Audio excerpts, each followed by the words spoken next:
ఏం జరిగింది? అంతా బాగుందా? అంతా ఓకే. అలాగైతే నీ ముఖంలో అంత టెన్షన్ ఎందుకు?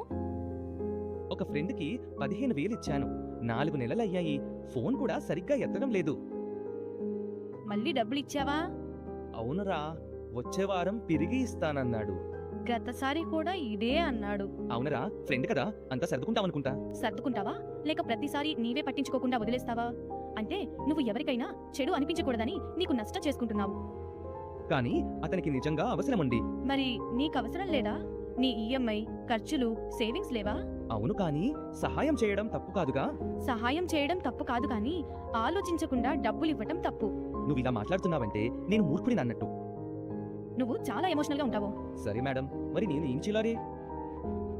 ఎప్పుడు తిరిగిస్తాడో వివరాలు అడిగి ఇవ్వు. నిజంగా ఎదుటివాడు తిరిగి ఇవ్వగలడో లేదో కూడా నీకు అర్థమవుతుంది. అలా అడగడం కరెక్టా? తర్వాత 4 నెలలు కాల్ చేయడం అసౌకర్యంగా అనిపించదా? మరొక విషయం గుర్తుపెట్టుకో, తిరిగి రాకపోయినా నీ బ్యాలెన్స్ కు ఇబ్బంది లేకుండా ఉండేంత డబ్బు మాత్రమే అప్పివ్వు. నీదెప్పుడు ప్రాక్టికల్ గా ఉంటారా? ఒక విషయం చెప్పనా, నా దగ్గర సమస్య ఏంటంటే నేను డబ్బిచ్చేటప్పుడు కేవలం ఇమోషనల్ గా ఆలోచిస్తాను.